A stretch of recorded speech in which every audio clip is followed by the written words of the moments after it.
Hello there, and welcome to the this section of the Appmint web page editor. So in this particular section, we are going to be talking about optimizing your web pages for responsiveness and SEO. So after building a website, what actually separates a good website from a normal website is the optimization. And optimization can mean different things. So one of it is that you have to optimize your website for responsiveness. That is, if someone is browsing your website using a computer or tablet or phone, your website should be able to adapt to different screens of that your user are using. Then the first one is the optimization for SEO, which is using the right meta tags in your content and also adding alt tags to your images so that you can be picked by search engines. We're also going to talk about performance. So for instance, if you want to use if you want to build a website that is going to be having a lot of pictures, or even if your website is not going to have a lot of pictures,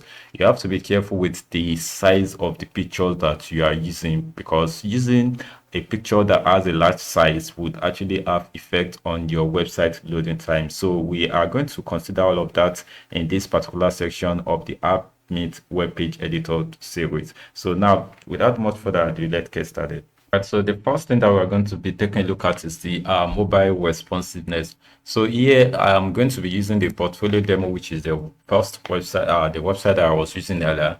Then when I click on view dashboard, it's going to take me to the dashboard of the portfolio demo website, where you can actually do anything else that I wanted to do. So but before I go to the editing part, I wanted to show you how the website actually looks like. So when you visit the portfolio demo website, which it can be accessed with the portfolio demo.appmint.app, so this is how the website looks like, which is actually made for a portfolio option. So you have a mark, product, and web designer. You have something like the link, about, work, contact, resume, and when you scroll down, you see a picture and you see these two a column that is here having two columns, two inner columns, with a picture by the left side and a description about the demo in the right side. So also you are going to see some portfolio of the works that the person has done as you scroll by. So you have a lot of pictures from here. You also see the email, and at the footer you have link to the demo to the social profile. So this link are all editable. So now this is how the website actually looks like for user. Then when I'm in my web page editor, which you can access by clicking the view dashboard, and when you get there, you simply click on the home, and then it's going to take you to the web page editor. So the first thing that we are going to take a look at, like I earlier mentioned, is the mobile responsiveness. So there are a lot of tools for in the Appmint web page editor that makes it easier for you to optimize your website. So when you check the header section here, you are going to see an icon. You have this icon that looks like a desktop and this icon that looks like a phone. So for this icon that looks like a desktop, this shows you how your website is going to look like on desktop, and this makes it easier for you to optimize your website for desktop view. And when you click on the icon for phone, it's going to show you how your website will look like on mobile view. So you can then adjust how you want your website to look on mobile view. So for instance, let me click on desktop view. So when I click on desktop view, this is how my website is going to look like, similar to what we actually sees from here. So when I click on mobile view, so you can see that this option is now you can see how this actually looks like. So this is how it's going to look like. You have a mark, product, and web designer, and you have other option as well. So you can see this. So, and when I check this, I'm going to just do this. So let me choose responsiveness iPhone SR or something. So you can see this how it actually looks like on the mobile view. So now, for now, if you want to be this, let's say you want to make some edits on how it's going to look like on mobile view. So you can then mark your you can then make your changes. For instance, let's say on mobile view, you want to reduce the size of this text here, that is here. So you can just highlight the text, and then just like I mentioned earlier, you can highlight the text and then you click on the font to fine-tune the item. So you have the fine-tune here. So you can either click this here or you click the tone item. So when you click on the tone item, you click on the style, and then you select the font size. So here you can actually increase or decrease the font size. So you can see, so you can increase or decrease the font size, and this is actually only for mobile. So this setting is actually for mobile. So when I'm done with that, I'm going to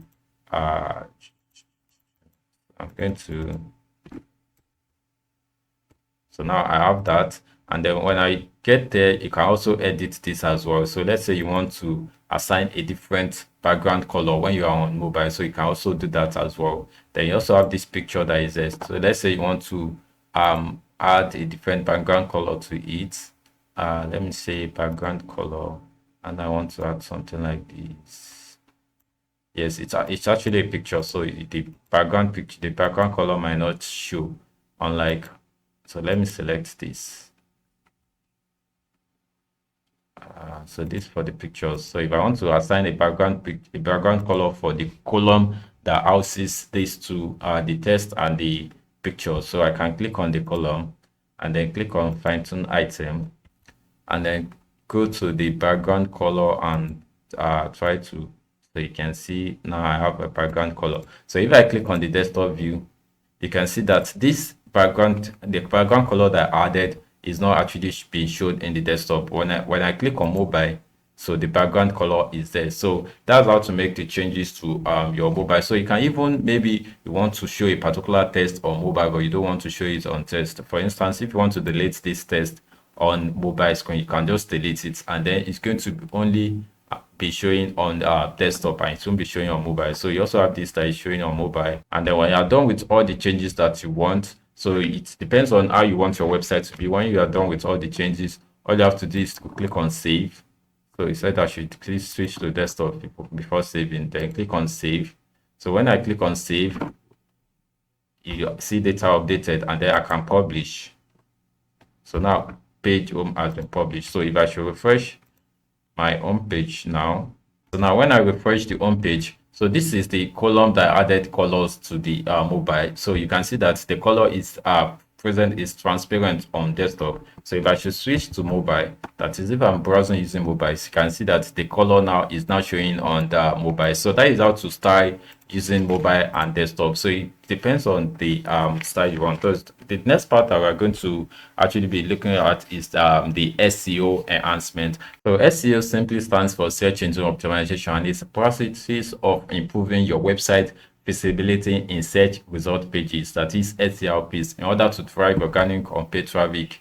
So, and what does it involve? In short, SEO simply means out your website into the show on search engine. When people, let's say, search for your website, maybe they type your website link or your website name on Google or other search engines, and it actually involves optimizing the website content, that is your website content, be it the pictures, the text, and even the videos and all of those things on your website. And it also includes the structure, that is how your website is being aligned, and technical aspects to align with search engine algorithms and user search queries. So I'm going to break it down to make it much more simpler. So now let's say you have a Mac product and web designer. So in this case, if you want to optimize your website for search engine optimizations, so the best thing that you're going to do is that ensure you are using a tag that you want people to know you for. For instance, this is that's actually an H1 tag, and when it comes to SEO, so H1 is actually quite important. It's a very important heading tags in your for your test. So if you type a Mac product and web designer, so this means that when someone search for let's say someone search for Mac on Google, so of course in the world there are thousands, if not millions of people bearing the name Mac. But when you type product and web designer, so if someone should type Mac product and web designer, so that means it's going to, search engine is going to filter the result based on a Mac, that is someone bearing Mac and is a product and web designer. So using this description with your name makes it easier for search engine to pick your work. So the other thing that you also want to take a look at when it comes to optimizing your website for search engine optimization is the images that you are using. So apart from your title, which is the title that we are using here, then you also have the images. So when you are using images, if you notice in Google, you can actually search for images on Google. So it's always best to add alt text, which stands for alternative text, to your picture. So alternative text is like a readability, something like an accessibility features for people that might not be able to access your website. For instance, let's say this image that you're using is broken. So the alt text is going to be shown to the user in case of a broken image. But if you do not have the alt text, that means if the image is broken, nothing is going to show. So it's always recommended to add the alt text to your image. And how can you do that? So I'm going to click on the image. So when you click on the image, click on tone item, and then click on the properties. So from the properties, you have the SRC and you have the alt. So this is where you're now going to, this alt stands for alternative text. You can there type Mac products and web designer. So that's it. So now you have successfully added an alt. So I'm going to type Mac products and web designer.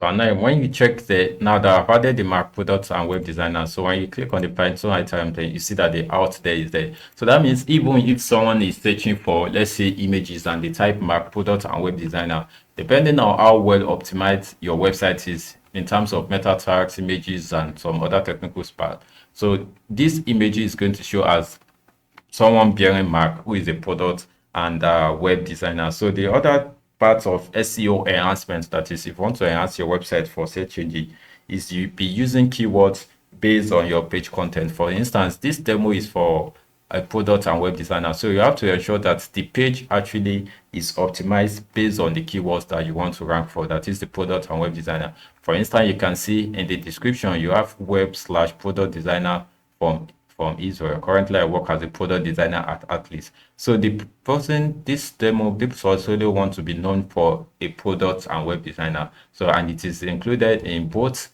the heading, which is the title here, and then the description as well. So the description is also important for you to include your keywords. And you also see that in other cases, you have the product and you have this case study that is featuring the web design and product design case study, that is what the person has done in terms of the previous work. So this means that this portfolio is optimized to rank for web and product design portfolio. So that's the part about optimizing your website for SEO. So the next part that we're going to talk about when it comes to optimizing your website for responsiveness and SEO is the performance optimization. So what do I mean by performance optimization? So every website actually has a time that which it loads for. For instance, you might visit a website and the website is going to load in, let's say, maybe 5 seconds or maybe even 10 seconds.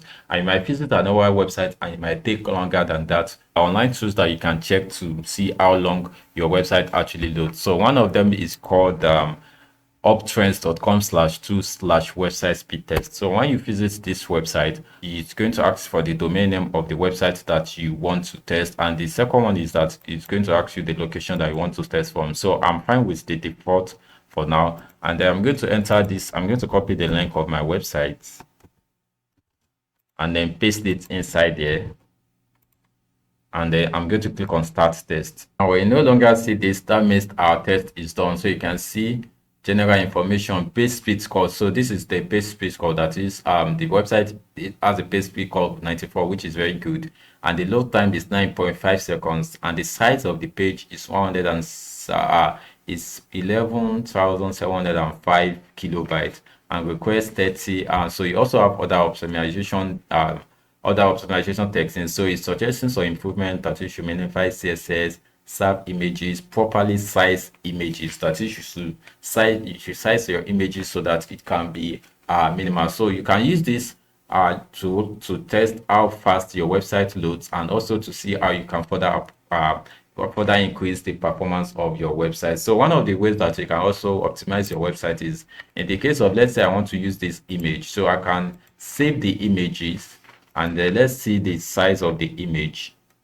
So I can save this image and then mark product image. So when I save the image and then go to another website online tool to resize, you can actually use your desktop app or any other application that you have to resize the picture. But in this case, let's say I want to use pick adjust. So I'm going to upload the picture upload this picture, and then it's showing me importantly the original is 210 kilobytes. So, and I can optimize it. For instance, if I should download the new image, it's going to resize from 210 kilobytes to the to 31 kilobytes. So I can also adjust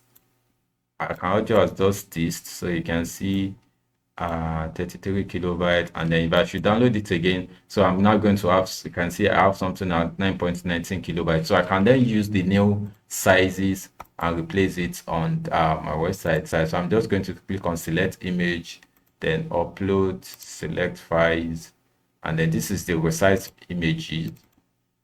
So I'm going to refresh this, and then this is the resized one. So I'm going to click on this, so you can see from 210 kilobytes and I have 20 kilobytes. Then after I click on the one that I'm going to use, and then I add it here. So now I can save this. That's how to optimize your website for an higher performance. So, and that's where this is where you are going to stop for this particular section.